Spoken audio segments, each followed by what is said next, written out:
পাবো না। ত্রুটি আমাদের না মহিলাদের? কথা বলেন না কেন? দোষ আমাদের না মহিলাদের? নিজে আগে সংশোধন হয়। আল্লাহর নবী তো আমার রোডম্যাপ আছে সামনে, তাকে অনুসরণ করি।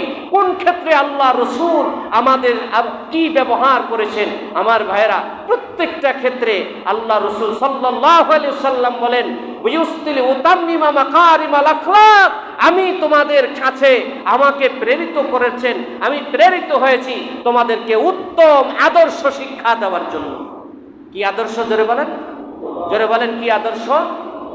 হ্যাঁ, উত্তম আদর্শ। যেই নবীর সর্বত্র গ্রাণ, যেই নবীর সর্বত্র গ্রাণ।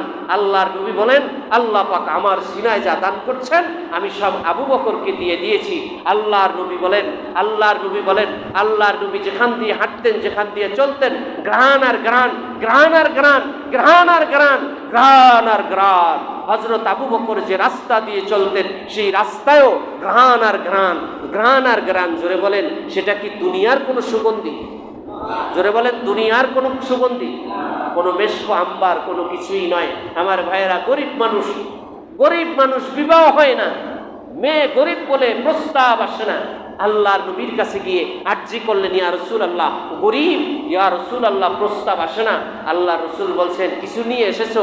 জি না হুজুর, কিছু নিয়ে আসি নাই। বলছে, আগামী কিছু নিয়ে আইসো। তো একটা শিশি নিয়ে গেছেন। শিশি নিয়ে যাওয়ার পরে আল্লাহর রসুল এরকমভাবে তার শরীর মোবারক থেকে কয়েক ফোঁটা ঘাম দিছেন।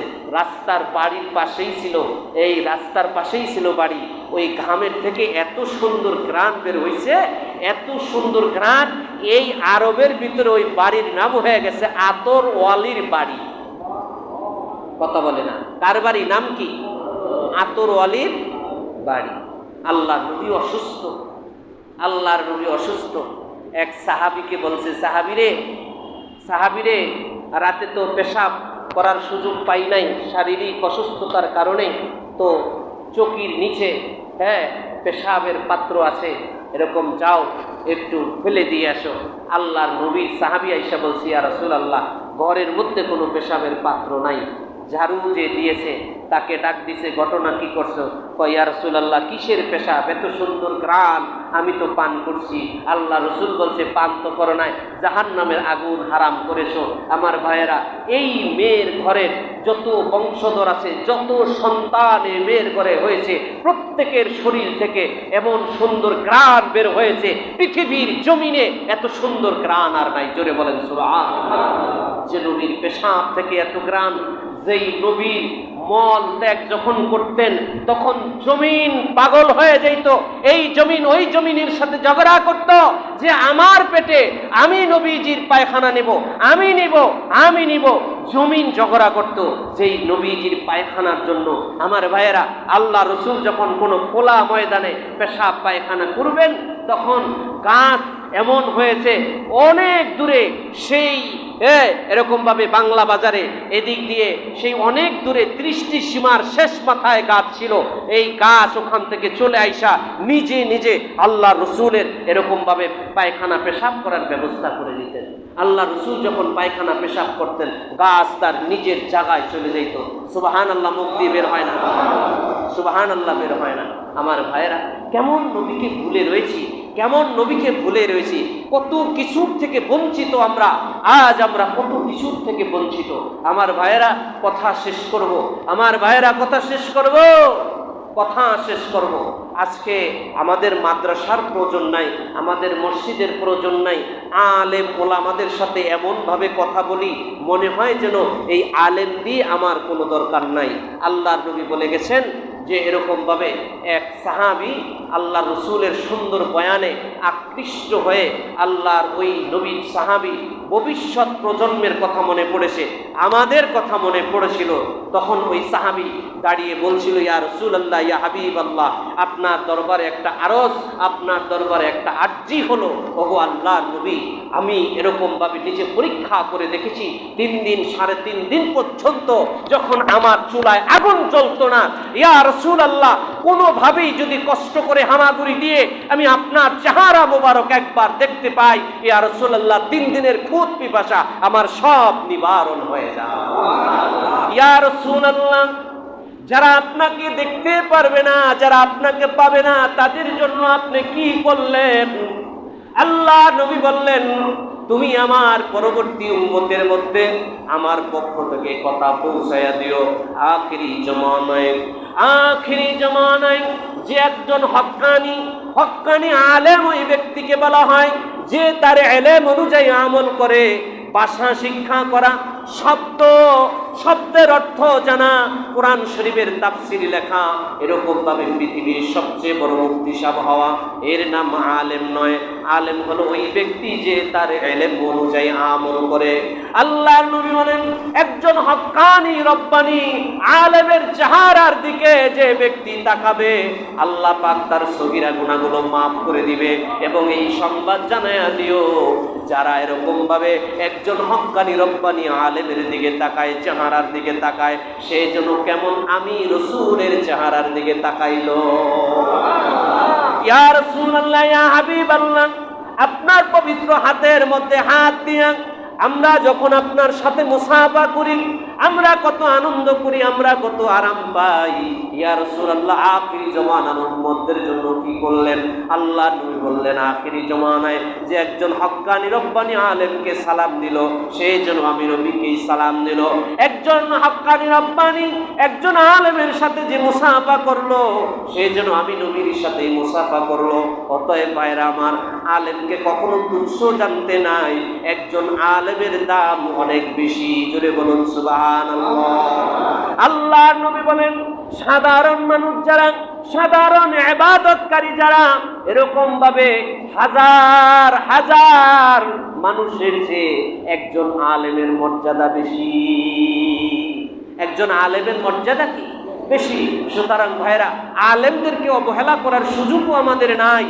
আর সবচেয়ে বড় কথা হলো আপনাদের সামনে আমি একটা কবিতা বলছিলাম, দিন কি सूरज डूब रही है हम लोगों की सामने, रोजे महशर क्या जब है মুস্তাফা কি সামনে।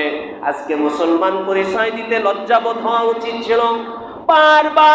বারবার আমরা ক্ষমতার মধ্যে এমন লোকদেরকে বসাই, যাকে বসাই সে আমার উপরে নির্যাতন করে, যাকে বসাই সে আমার উপরে এরকম ভাবে অত্যাচার করে। কিন্তু একজন ইনসাফ বলা, একজন ভালো মানুষকে আমরা কখনো সমর্থন করি না। এজন্য আমাদের কপালে মনে হয় খারাপ।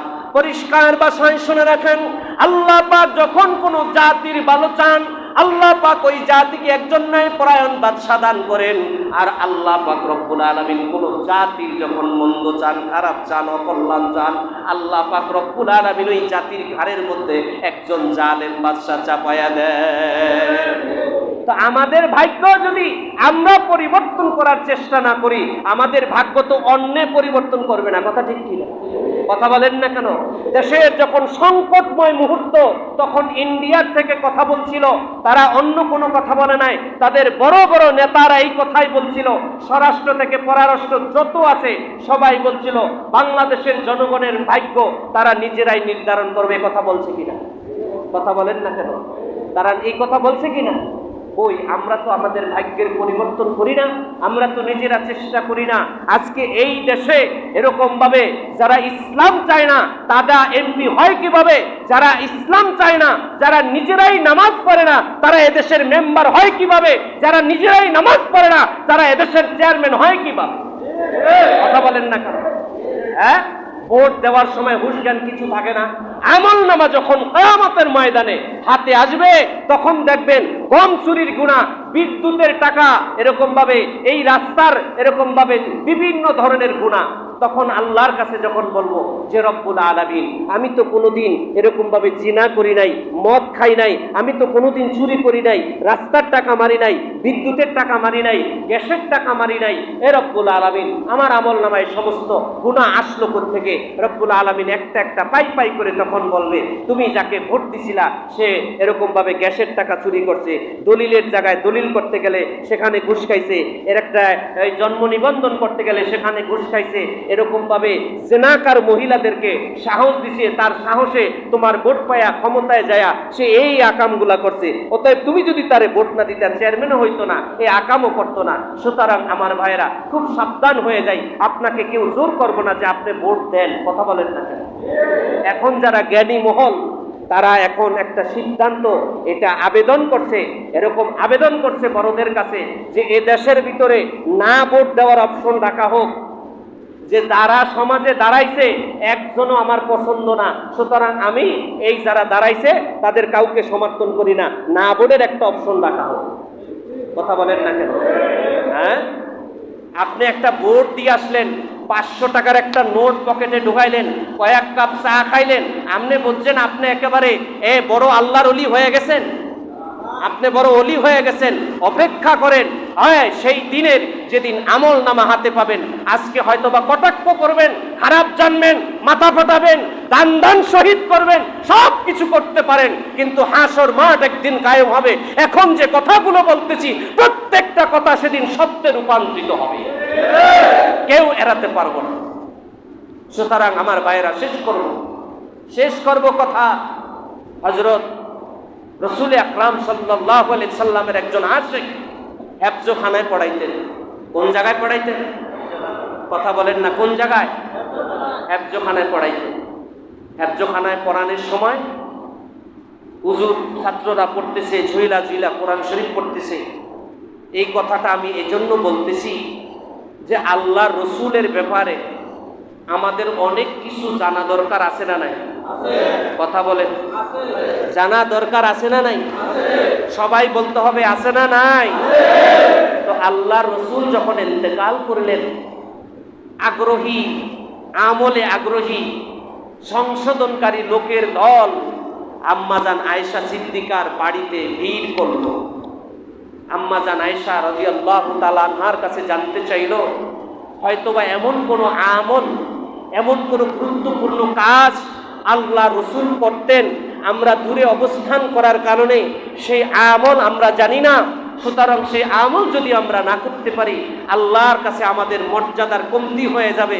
ও আম্মাজান, আপনি আমাদেরকে গাইড করুন, আপনি আমাদেরকে রাস্তা দেখান, যেই আমল আমরা জানি না, আপনি আল্লাহ রসুলের কাছে থাকার কারণে জানেন, সেই আমলগুলো আপনাদের বলে দেন। তখন আম্মাজান আয়েশা যেই জবাব দিয়েছিলেন, আমি কি আপনাদের কাছে সেই জবাবটা শোনাবো?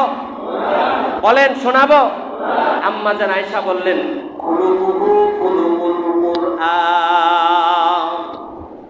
যে আল্লাহ রসুলের বাস্তব চরিত্র হলো কোরআনের মধ্যে যা কিছু আছে, এটাই হলো আল্লাহ রসুলের বাস্তব জীবন।